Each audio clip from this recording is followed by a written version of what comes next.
Kalingap Angels Batch 2, update po tayo mga idol.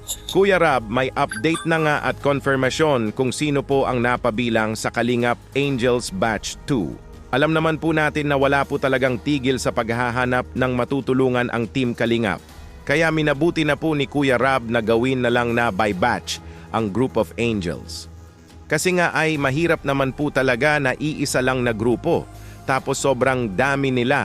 Kaya ang mga bagong natutulungan ay iba na naman po sila na batch. Gaya na nga ngayon na may batch 2 na nga at ito nga ay sina Boost Wash Girl Julianne, ang probinsya ng Leche Flan Girl na si Medith at ang pinakabagong natulungan nga ni Kuya Rab na ang ka-look-alike ni Sofia Andres na si Jovi. Confirm na nga ito mismo ni Kuya Rab na sila ay Kalingap Angels Batch 2. Wow, grabe.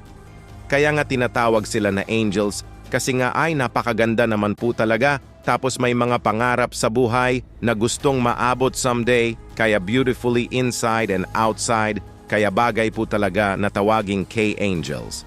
May video clip nga mga idol akong ipapakita sa inyo na confirmation message ni Kuya Rab patungkol dito. Shoutout ko po muna ang mga leaders ng Kalingap na sina Kuya Val Santos Matubang, Ate Edna Vlogs at Idol Kalingap Rab. Pati na rin po sa lahat ng members ng Karepa, suportahan po natin sila palagi. Ito na nga po mga idol ang video clip, panoorin nyo po. So, yan po.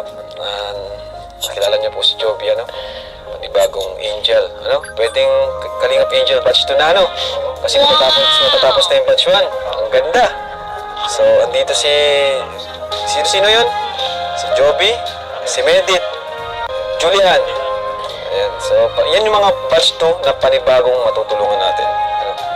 Confirm na nga po mismo ni Kuya Rab na officially members na po sila ng K-Angels Batch 2. Aasahan pa po natin na madadagdagan pa ito kasi nga ay walang hanggang paghahanap naman po ang Team Kalingap ng matutulungan, basta deserving po ito na gustong makapag-aral na walang kakayanan at may pangarap sa buhay na gustong maabot in the future. Kaya suportahan po natin always ang programa ng Team Kalingap para mas madami pa po silang maaabotan ng tulong.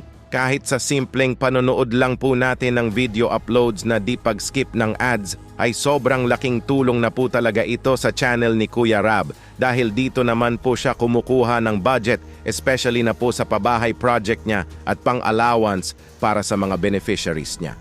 Dito muna lang po tayo mga idol sa reaction video natin ngayon. Kung may gusto po kayong sabihin ay mag-comment lang po kayo at pag-usapan po natin yan sa comment section.